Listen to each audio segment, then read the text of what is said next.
sudden deaths, almost most likely cause of death is. So బేసిక్గా heart stroke అంటే వచ్చే ముందు symptoms So that is, and a heart stroke can present in different ways. ఏదైతే ఈ video viral అవుతుంది ఇదంతా పక్కన పెట్టి ఇంతకు ముందు కూడా ఇటువంటి కేసెస్ జరిగాయి. సో బేసిక్గా సింటమ్స్ ఏం చూపించదు మనం అది కన్ఫర్మ్ అయితే యంగ్ హార్ట్ స్ట్రోక్ ఇప్పుడు మీ దగ్గరికి ఎటువంటి కేసెస్ వస్తాయి సార్? అంటే లైక్ మనం చూస్తున్నాం సడన్ డెత్స్ ఉన్నాయి. దిస్ ప్రాబ్లం అంటే ఇది ఏజ్ కి సంబంధం ఏం లేదు. సో బేసిక్గా డాక్టర్ ప్రిస్క్రైబ్ చేసినా కూడా కొంతమంది అదే కంటిన్యూ చేస్తారు. అంటే స్మోకర్స్ ఉంటారు, డ్రింకర్స్ ఉంటారు. ఏదైనా it's all lifestyle, unless they change lifestyle. నమస్తే, నేను Sanjana. Welcome to BRK news. Right now మనతో పాటు ఉన్నారు Sharath Reddy, interventional cardiologist from medical hospitals. నమస్తే సార్. సో రీసెంట్ గా మనం చూసాము, ఒక అమ్మాయి డాన్స్ చేస్తూ పడిపోయింది. అంటే లైక్ ఆ అమ్మాయి చూస్తే మన వీడియోలో చాలా చిన్న ఏజ్ అని అనిపిస్తోంది. అంటే అసలు మెయిన్ గా రీజన్ ఏంటి సార్ ఇట్లా పడిపోవడానికి? అప్పటికే హాస్పిటల్ తీసుకెళ్తే అమ్మాయి చనిపోయింది, హార్ట్ స్ట్రోక్ అని చెప్పేసి ధృవీకరించారు. ఎందుకని అంటారు sir? See, one thing, the sudden deaths, almost most likely cause of death is sudden cardiac death. So that sudden cardiac death ఎందువల్ల వస్తుంది అనే దానికి డిఫరెంట్ రీజన్స్ ఉంటాయి. ఒకటి హార్ట్ స్ట్రోక్ అయి ఉండొచ్చు. రెండు అంటే ఈవెన్ వితౌట్ హార్ట్ స్ట్రోక్ కొన్ని హార్ట్ రిథమ్ డిస్టర్బెన్సెస్ ఉంటాయి. సో అంటే వాళ్ళకి సడన్గా హార్ట్ రిథమ్ మారిపోయి, ఎస్పెషలీ ఎక్సర్సైజెస్ అలా చేస్తున్నప్పుడు అది అవ్వచ్చు. ఆ రిథమ్ డిస్టర్బెన్స్ వచ్చి హార్ట్ అరెస్ట్ అవ్వచ్చు. These two are the common reasons. Heart stroke or rhythm disturbance అనేది అన్లెస్ మనకి బ్యాక్డ్రాప్ అంతా తెలిస్తే తప్ప వి కెనాట్ టెల్. బట్ ఈ రెండింట్లో కామనెస్ట్ కాస్ ఏంటంటే హార్ట్ స్ట్రోక్. సో బేసిక్ గా హార్ట్ స్ట్రోక్ అంటే వచ్చే ముందు సింటమ్స్ చెప్తుంది అని అంటారు. కొంతమంది నెగ్లెక్ట్ చేస్తారు. బట్ సింటమ్స్ లేకుండా తన అలా డాన్స్ చేస్తూ పడిపోవడం ఏంటి సార్? సో దట్ ఈస్, అంటే heart stroke can present in different ways.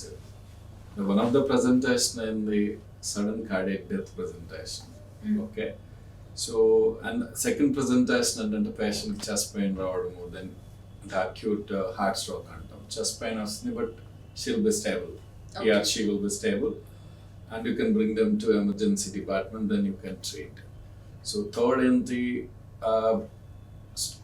Pain వస్తుంది. పెయిన్ వచ్చిన తర్వాత బీపీ అన్ని డ్రాప్ అయిపోతాయి. That is heart stroke with cardiogenic shock అని అంటాం. That is another presentation. Fourth ఏంటి అంటే బ్లాక్స్ ఉంటాయి, స్టిల్ వాళ్ళకేం స్ట్రోక్ ఉండదు. నడిచినప్పుడు పెయిన్ రావడము, right, are exercise, in this case dance చేసినప్పుడు పెయిన్ వచ్చింది. సో ఇలా ఎక్సర్సైజ్ లోనే పెయిన్ రావడం అనేది that is another entry. But that is usually benign entity. Okay, అంటే పేషెంట్ కొలాప్స్ అవ్వడం అలాంటి జరుగుతుంది. ఎక్సర్సైజ్ చేసినప్పుడు పెయిన్ వస్తుంది, ఆగిపోతే పెయిన్ తగ్గిపోతుంది. And you can come to hospital and get evaluated. ఏదైతే ఈ వీడియో వైరల్ అవుతుంది ఇదంతా పక్కన పెడితే ఇంతకు ముందు కూడా ఇటువంటి కేసెస్ జరిగాయి. సో బేసిక్ గా సింటమ్స్ ఏం చూపించదు. వాళ్ళు నడుస్తూ ఉన్నప్పుడు కుప్ప కూలిపోవడమో, లేకపోతే జిమ్ చేస్తున్నప్పుడు కుప్ప కూలిపోవడమో, సడన్ డెత్ అనమాట. సో అందరికి ఒక క్వశ్చన్ మార్క్ ఉంది. అంటే వాడికి ఏం స్ట్రెస్ లేదు కదా, ఏం టెన్షన్స్ లేవు కదా, అసలు వాడికి హార్ట్ స్ట్రోక్ రావడం ఏంటి, ఇంత చిన్న ఏజ్ లో రావడం ఏంటి, ఇంతకు ముందు ఎప్పుడు రాలేదు అనే రకరకాల క్వశ్చన్స్ ఉన్నాయి. సో అటువంటి ఏం చెప్తారు? అంటే ఇఫ్ మనం అది కన్ఫర్మ్ అయితే యంగ్ హార్ట్ స్ట్రోక్ అనేది, ఇప్పుడు ఇందాక చెప్పినట్టుగా అది హార్ట్ స్ట్రోకా లేకపోతే సింపుల్ రిథమ్ వల్ల అయ్యిందా అనేది we don't know. Simple rhythm అనేది అంటే కొన్నిసార్లు హైపర్ట్రోఫిక్ కార్డియోమైపతి అని ఉంటుంది. అది ఉండే వాళ్ళకి నువ్వు ఎక్సర్సైజ్లో ఏమైనా చేసినప్పుడు సడన్గా హార్ట్ అరెస్ట్ అవుతుంది. మీరు ఇది వినింటారు, కొన్ని పోలీస్ రిక్రూట్మెంట్స్ చేసినప్పుడు వాళ్ళని రన్నింగ్ టెస్ట్ ఒకటి పెడతారు. I think they run for 3 kilometers, 5 kilometers. I think few years back 3-4 people died in that. So all those things, hypertrophic cardiomyopathy అనేది ఉండి వాళ్ళు అన్డిటెక్టెడ్ గా ఉండి, అంటే వాళ్ళకి తెలియదు, వెళ్ళి రన్నింగ్ చేసినారు, ఎక్సర్సైజ్ చేసినప్పుడు హార్ట్ రిథమ్ మారిపోయి అరెస్ట్ అయిపోతారు. ఓకే, సో బీటింగ్ మారిపోతుంది, ఎక్కువ అంటే లైక్ నార్మల్ గా మనకి నార్మల్ దానికన్నా కూడా ఎక్కువ కొట్టుకోవడం వల్ల కూడా ఇట్ గోస్ బియాండ్ 200 అలా. సో ఆ రిథమ్ అనేది వెంట్రుకులర్ టెకికార్డియా అంటాము, వెంట్రుకులర్ ఫిబ్రిలేషన్ అంటాం. సో ఆ రిథమ్ అంతా మారిపోయేసి బికమ్ స్టాండ్ స్టిల్. ఓకే మీ దగ్గరికి ఎటువంటి కేసెస్ వస్తాయి సార్? అంటే లైక్ ఇప్పుడు మనం చూస్తున్నాం సడన్ డెత్స్ ఉన్నాయి, సో ఏజ్ తో సంబంధం లేకుండా ఎటువంటి స్ట్రెస్ఫుల్ లైఫ్ లేకపోయినప్పుడు దిస్ ప్రాబ్లం అంటే ఇది ఏజ్ కి సంబంధం ఏం లేదు. హైపర్ట్రోఫిక్ కార్డియోమయోపతి ఎక్కడైనా రావచ్చు. అండ్ మోస్ట్ ఆఫెన్ అది ఫస్ట్ 2-3 డికేడ్స్ లో వచ్చిందంటే దాని ఇంపాక్ట్ ఇంకా ఎక్కువగా ఉంటుంది. అంటే sudden deaths are very high వాళ్ళలో. నెక్స్ట్ ఇంకొన్ని ఉంటాయి అంటే ఈ సేమ్ రిథమ్ ప్రాబ్లమ్స్, అంటే హార్ట్ మసిల్లో electrolyte dysfunction, like some sodium channel dysfunction అని అవి ఉంటాయి, లాంగ్ క్యూటీ సిండ్రోమ్స్ అని అంటాం. ఇట్లాంటివి ఉన్నప్పుడు కూడా సో కొందరికి ఎక్సర్సైజ్ చేసినప్పుడు రిథమ్ మారిపోయి హార్ట్ అరెస్ట్ అవుతుంది. Okay, those entities are different. And next ఒక బ్లడ్ వెజల్ అక్లూడ్ అయ్యి హార్ట్ స్ట్రోక్ రావడం అనేది different entity. Okay, blood vessel occlusion కి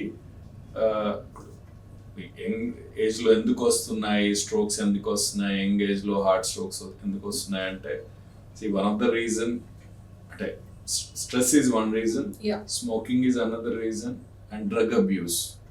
and next genetic predisposition. Say for example ఫ్యామిలీలో 50 years ముందే ఎవరికైనా ఆల్రెడీ హార్ట్ స్ట్రోక్స్ వచ్చాయనుకోండి, 55 years లో ఎవరికైనా మేల్ కానీ 65 years ఫిమేల్ కానీ హార్ట్ స్ట్రోక్స్ వస్తే ఆ ఫ్యామిలీ డిసెండెంట్స్ లో ఎర్లీ హార్ట్ స్ట్రోక్ ఛాన్సెస్ 90% ఉంటుందా 100% ఉంటుందా?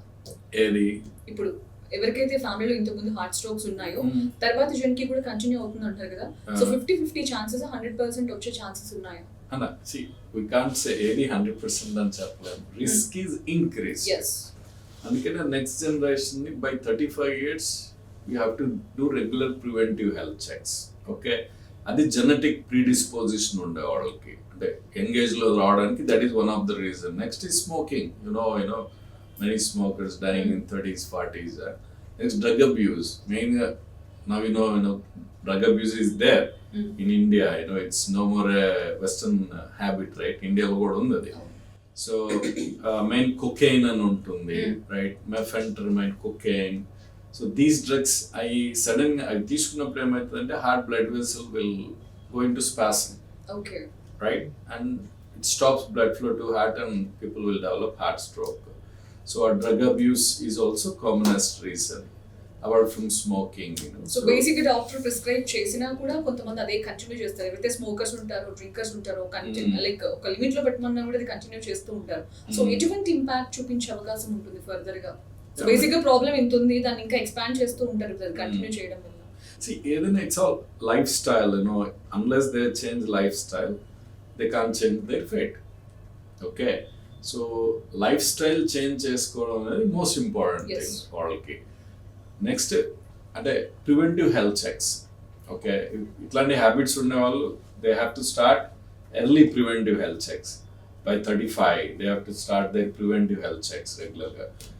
బట్ మోస్ట్ ఇంపార్టెంట్ ఏంటంటే ప్రివెంటివ్ హెల్త్ చెక్ చేసుకొని అందులో ఏం లేవు అని తాగడం కాదు, రైట్? లైఫ్ స్టైల్ మాడిఫై చేసుకోవడం అనేది ప్రైమరీ థింగ్. నువ్వు హెల్త్ చెకప్ చేసుకుంటున్నావు లేదా second story, right? Lifestyle modify చేసుకోవాలా, that's most important. Next, early preventive health checks also helps. If you identify any reasons, అంటే ఏదైనా మెటబాలిక్ రీజన్స్ అలాంటివి ఉంటే కొంచెం అగ్రెసివ్గా వాళ్ళకి ప్రివెంటివ్ డ్రగ్స్ ఇచ్చి మోడిఫై చేస్తే they don't end up in this kind of fate early. So basic గా ఇవన్నీ పక్కన పెడితే మీ దగ్గరికి చాలా కేసెస్ వస్తాయి. హార్ట్ కి సంబంధించి ఎటువంటి సిమ్టమ్స్ చూపిస్తూ ఉంటుంది అంటే లైక్ ఇప్పుడు స్ట్రోక్ వచ్చే ముందు చాలా మందికి ఫస్ట్ నుంచి ఒక సిమ్టమ్స్ చూపిస్తూ ఉంటుంది, బట్ నెగ్లెక్ట్ చేస్తూ ఉంటుంది, దాన్ని సివియర్ స్టేజ్ కి తీసుకొస్తారు. సో అటువంటి వారికి ఏం చెప్తారు? I'll give you a few things.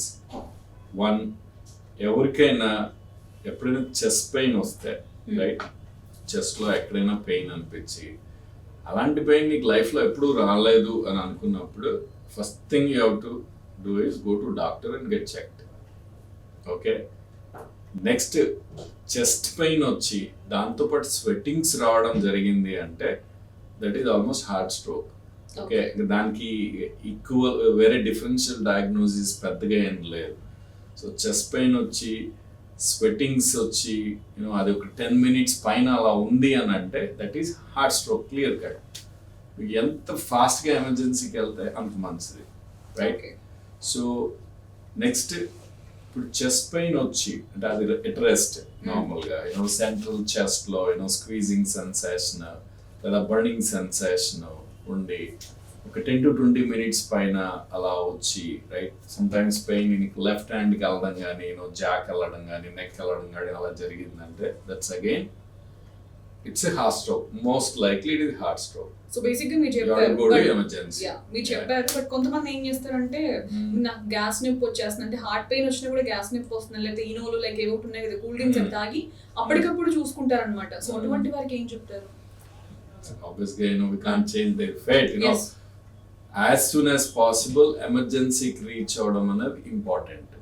ఒకవేళ వాళ్ళ చుట్టుపక్కల వాళ్ళు ఎవరైనా ఉంటే how to bring patient to emergency is also important. Yes. Okay, let's say so this arrest, a lady ఎవరైతే డాన్స్ చేస్తున్నారు అరెస్ట్ అయ్యారు. Let's say it is heart stroke.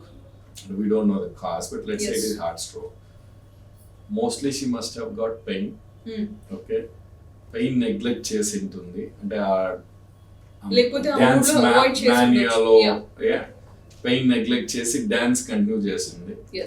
When you do that then you will end up in heart arrest.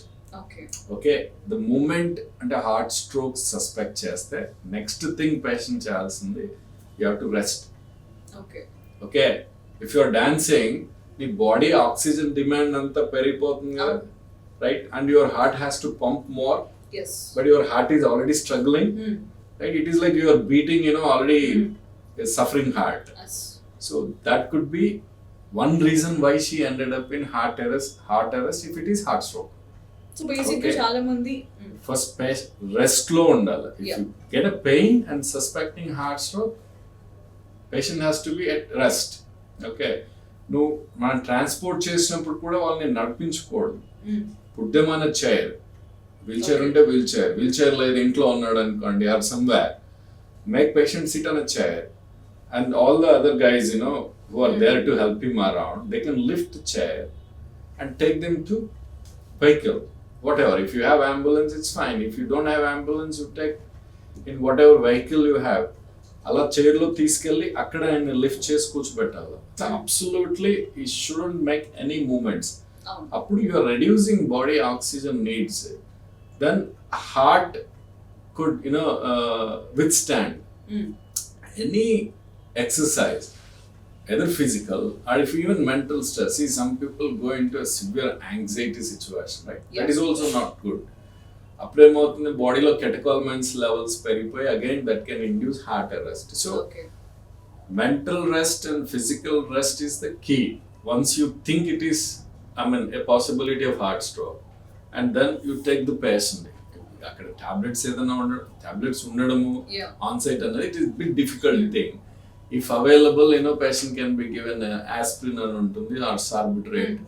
If they are available that can be given. But primary thing is ఎంత ఫాస్ట్గా ఎమర్జెన్సీకి తీసుకెళ్ళగలం అనేది primary. That has to be done as early as possible. Don't wait or look for tablets. So basically మనం చూస్తుంటాం ఇంటి దగ్గర functions కానీ వినాయక చవితి లైక్ ఫంక్షన్స్ కి ఎక్కువ డీజే సౌండ్స్ పెడుతూ ఉంటారు.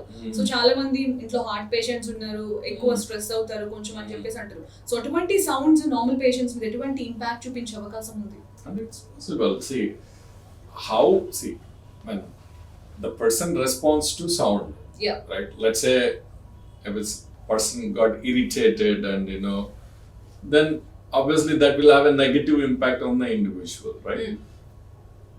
Person irritate avaledu, sound to పెద్దగా సైకలాజికల్ ఇంపాక్ట్ ఏం లేనప్పుడు it really doesn't matter. So ఏదైనా మనం తీసుకుంటేనే ఉంటుంది లేకపోతే ఏది ఉండదు. Of course. ఇప్పుడు హార్ట్ అటాక్ వచ్చిన పేషెంట్ కూడా యాంగ్జైటీ అన్నీ లేకుండా స్టేబుల్ గా ఉండొచ్చు.